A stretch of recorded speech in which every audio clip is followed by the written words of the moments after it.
sorry, Blondeguygamer here, and holy crap! Is this game bad?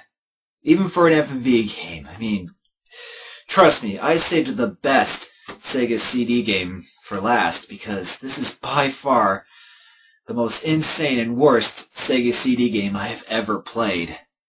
Seriously, it's so over the top and badly programmed that it even outdoes Sewer Shark and Prize Fighter at times. No, I'm not kidding here. Oh, but I'm sure after saying something like that, you're all just dying to know why. So, here we go. Midnight Raiders is made by Good Old Digital Pictures, and it's pretty much just like all the other FMV games that came out for the Sega CD at the time. And no, it has something to do with the rock band Midnight Riders from Left 4 Dead 2, other than sounding similar. Hey, check it out, man! That's the Midnight Riders! Never heard of them. They any good? Yeah, they're a pretty big deal, alright. Hell yes! I got all their albums, even their new stuff that ain't no good. Of course, years later, these games would prove to be quite the material to make fun of over the internet. And after being purchased in a trading store in Ohio, then given to me by SCR here in Ontario, this game is going to be shined under this new light of ridicule. So in the intro... Oh, look! It's our good friend Stargate Films! Wait, no, now it's Stargate Interactive. Oh, they even made a logo they probably ripped off from something. That's called Stargate Entertainment. Of course! Why would you want to stick to only 3 different names? You obviously need to add 2 more since Tomcat Alley! You may be as confused as I was, but I actually do have a theory for this. If you're familiar with NES games like the Teenage Mutant Ninja Turtles and Metal Gear games, you know that they were made by Ultra Games. However, Ultra Games was actually Konami under a subsidiary in North America in order to release more games here, since there was a limit to how much games third parties could release per year for the Nintendo Entertainment System in North America at the time. So in that regard, my theory is that Stargate Entertainment, or whatever it feels like calling itself, doesn't really exist, and it's a subsidiary or alias of sorts for Digital Pictures. Although I'm not exactly sure if this is the case, since I'm not exactly sure if the Sega CD even had a limit for games being released by the same company at the time, or why the name of the company keeps changing. But like I said, just a theory of mine. Enough of my theories on the confusing company name though. Let's see what this game is all about. After the opening credits, we are introduced to the people in charge of the operation, which include Colonel Grimsey of, cheap government base set, and a CIA agent named Adams, the latter of whom grimaces and talks through his teeth so much while talking that he practically eats his cigar. So be it. We say your target's in, buddy. Seriously, overacting is an understatement for this guy, as he even outdoes Christopher Walken's cigar-chomping performance from the Ripper game. Unfucking believable.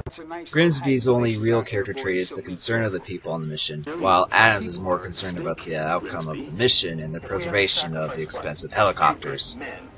Oh, they clearly have completely opposite perspective on things. How original. Clear, old woman. After the hasty character introductions, they check their giant top-secret label document. Subtle. Then they look at a transmission sent from a professor named Victor Mensk and... Seriously? You went with the most stereotypically old scientist look you could possibly do? The guy looks like a cross between Dr. Light and John Hammond from Jurassic Park. Well, it seems Professor Geezer here has been captured by... generic terrorists, and are forcing him to make nerve gas weaponry for them. So naturally we have to go rescue him. After that laughable performance, we get to what is perhaps the most stock start menu screen for an FMV game I've seen so far. Not only that, but the cursor doesn't seem to move very well. Already a bad sign. After checking the whopping 2 options, we go back... What the hell's going on? I'm pressing the button! What if I press start? Oh, you can start the game from the options menu. Brilliant programming, guys!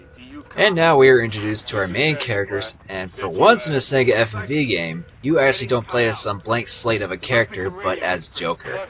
Why does everyone call you Joker? One of the instructors in flight school used to bug me about never smiling. She started calling me Joker, and it stuck. No, I'm playing Midnight Raiders here, not a newer game that actually has thought put into it. So Joker here is pretty much the run-of-the-mill young, cocky rookie gunner of an Apache attack helicopter. Oh, and he apparently doesn't wear his helmet all the time because it's uncool and he wants to listen to rock and roll on his Walkman. Even the manual lets us know that to show how cool and edgy he is. Yeah, completely disregard rules and regulations just for the sake of rock and roll! Ugh, stupid 90s tropes. Dude! How dare you diss the Sega CD, man? It's like so 90s! It's like you can play a movie and a game at the same time! That's just mind-blowing! Yeah, well listen, dude, I know these games may have seemed cool back in the day, but they've aged terribly! And I doubt you've played anything since 1994. Dude, that's so not true! I recently just got Guitar Hero Warriors of Rock! And it's so metal! Unlike that pussy game Rock Band 3! More like Rock Band Pay! Guitar Hero Warriors Rock is nothing but metal! And all we want is more metal!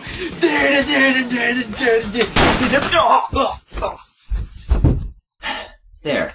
That takes care of that blatant rip-off character. Now I'm never gonna rip off anything for any popular reviewers ever again.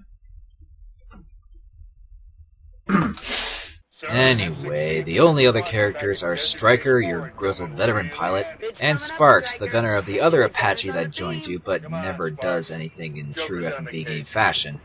The back cover also mentions someone named Linus, who I assume is the pilot of Sparks' Apache, but this supposed character never appears, not from what I saw at least, and he's not in the manual.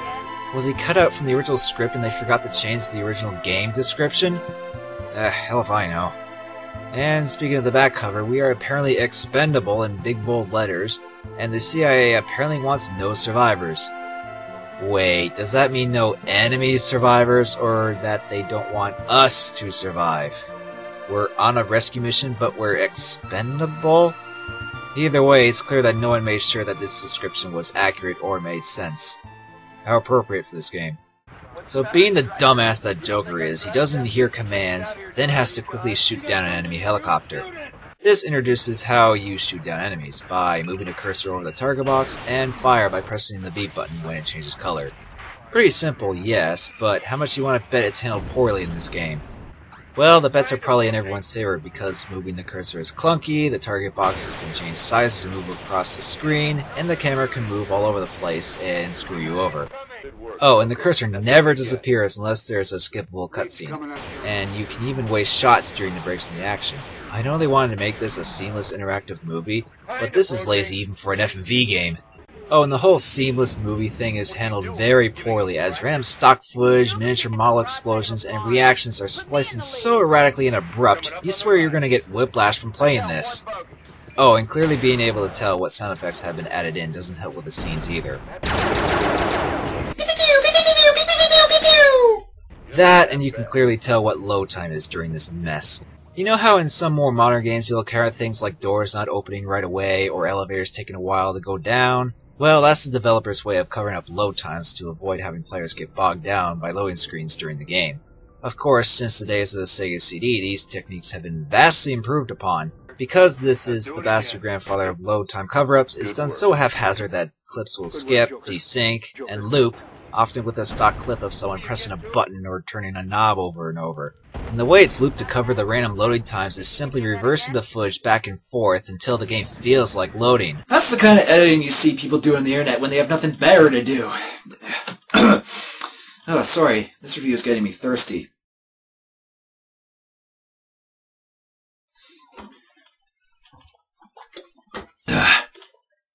That took longer than necessary for some reason. Back on the gameplay front, you don't just fire on helicopters, but on ground targets as well. Though you have to use the C button to fire bombs on them because, variety? Thankfully, ground targets are pretty easy as opposed to air targets because they don't spaz all over the screen at times. If you get shot, thankfully a miniature of your helicopter doesn't pop up to explode and you simply crash land, get rescued, get yelled at by Adams for destroying an expensive helicopter, and immediately go again from where you left off. Wow, getting back to a mission after getting shot down sure was easy. Almost like it never happened in the first place. There's also a chance that one of your Black Hawk helicopters you're escorting will get shot down instead, but that rarely happens. If you get shot down a second time... What the why are they... How did they change into Hawaiian shirts? Why are they in Hawaiian shirts? Ugh. I know this is supposed to be intensely cheesy, but really? The game is going that far? And don't you lose one more chopper, mister. You heard me! You have one more life in this game, buddy! And if you die a third time, well... They're pulling the plug on the mission. Looks like you need more target practice. If me yelling at the camera isn't clear enough indication, you suck at this game! If that doesn't kill your motivation to play and chuck it out the window, you can keep at it and get used to the aiming. Sort of. As you progress, you get treated with skippable cutscenes of the team going somewhere and Striker asking for reinforcements. Sir, an F-16 from that squadron back at Desert Base 4 would come in really handy about now. Sorry, Striker, you'll want to play Tomcat Alley if you want stock footage of fighter jets. Oh, and why does Joker have a giant top-secret copy of the mission briefing with him? I shouldn't even be asking anymore at this point, should I? As you persist in this game, you'll notice quickly how repetitive this game gets, both in gameplay and video-wise. As if shooting down the same stock footage of attack helicopters and tanks wasn't annoying enough, how well you shoot down enemies is also judged based loosely on how fast you manage to shoot them down. But considering how badly programmed the game is to the point where the outline hitbox can glitch on occasion, you'll be lucky to hit some at the last second only to get scolded, thinking you suck at the game. That's a nice way to treat the player, isn't it? Oh, and sometimes these reactions can get mixed up due to the bad editing. Good shooting, kid. Joker couldn't hit the broadside of a barn. Put me in the lead. Oh, shut up, bitch. I don't see your useless character contribute anything besides being the token F&V female. And is it just me, or does Joker enjoy shooting down these guys a little too much? Not bad, Joker. Think you can do that again? Ha ha! Yeah. I just killed dozens of people. After what seems like forever being stuck in limbo of repeated cutscenes, the Blackhawks we were escorting get shot down. Normally, if the troop carriers are shot down during a rescue mission, we abort. But this is Midnight Raiders, and we're ordered to press on anyway. Logic pretty much left as soon as we turn on the Sega CD at this point. Once we get to the terrorist-occupied oil rig, you might be wondering how we rescue the professor. Well, it's simple. Joker gets lowered down and takes on the whole facility by himself. Oh, for crying out loud. This isn't Contra! Oh yeah, let's send in Joker to go all Rambo mode on everybody. Does anybody see a problem with this? Anybody at all? I know this is supposed to be like a B movie, but Joker is a gunner. A rookie gunner at that. Not fucking Arnold! Regardless of the stupidity, it's here the game truly shines on how awful it really is. Let's see how well Joker fares in his brave stand against the unknown number of terrorists. Oh shit! Pyros!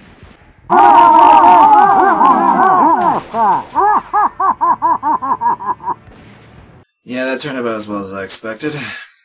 So, trying again, this segment is pretty much the same as the helicopter portion of the game, except you shoot down pyros, faceless terrorists, with the A button. Because the Genesis controller has 3 buttons, and by God, we're gonna use them all!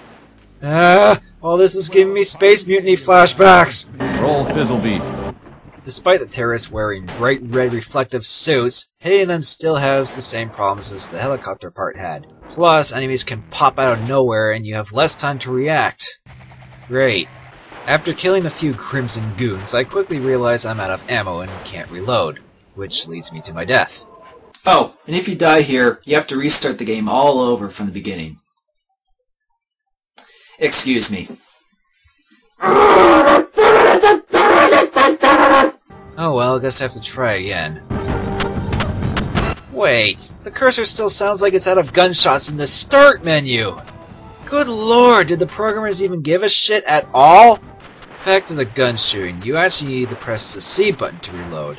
But pressing that alone did jack shit for me earlier, but the manual also says that you need to press the C button over the bottom right of the screen to bring up a bullet counter that indicates how many reloads you can do. Okay, reload the gun. Reload the gun!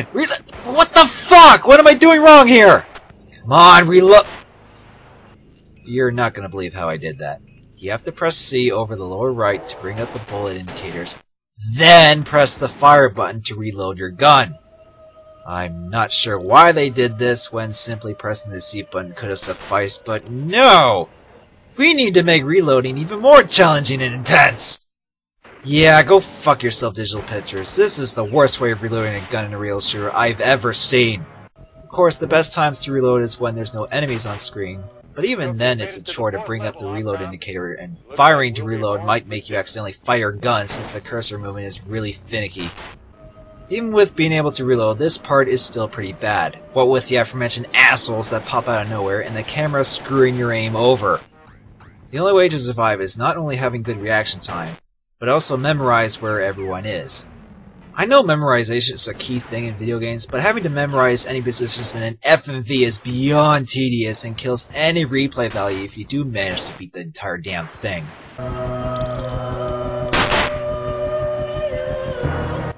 Okay, the music took a weird turn there. What's also weird is that sometimes you don't have to shoot everyone you see, and you might luck out with a strange fade-out zoomed in on Joker's eyes. Combine that with the shoddy editing and load times, and you have a consistent clusterfuck of an FMV game whether you're in the air or on the ground. So after several attempts, I felt like inside the damn base. Adams, what's going on down here? This place is crawling with bad guys. Yeah, killing all these countless armed terrorists is starting to get mildly annoying! Okay, I'm almost at Professor Stereotype. Just need to stay on my game and— YOU MOTHERFUCKER!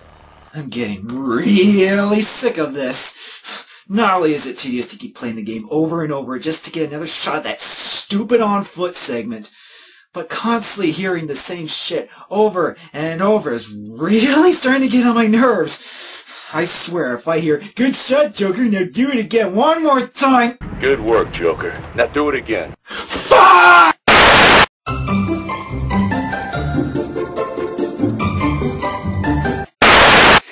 I'll do it again. I'll do it again. I hate to say it, but I don't want to review this anymore. I suppose you all can't blame me, but I really wanted to see the rest of the game to see how this dumb thing ends. Even the manual shows that there's still a third segment of the game in which Joker and Sparks, for some reason, escape on a jeep. I'm guessing Joker rescued the Professor by having Stryker or Sparks' helicopter pick him up, while the two gunners escape through impossible odds. I doubt I can have the patience to get there. I know I'm essentially rage-quitting at this point, but I can't stand this shitty excuse for a game anymore. You know, maybe I've been too harsh on these types of games, and that I'm being a dead horse here at this point. I mean, sure, these games have aged terribly, but these were new games being implemented into CD technology, and were essentially an experiment, and in itself is pretty revolutionary. And these types of games do sort of have this weird charm to it that make them almost enjoyable. And if it wasn't for FMV technology, we wouldn't have stuff like FMV cutscenes in memorable games like Command & Conquer. But, on the other hand, like I said, it's not very fun at all. And basing your games purely on the FMVs is not a very good design choice. At all. Well, even if Digital Pictures couldn't program their games to save their company, you gotta admit, everyone involved with filming did look like they had fun making it. Still, this is pretty much the definition of nice idea, but bad execution. Hell, given today's video making technology, I bet I could do something similar to this game with my online friends.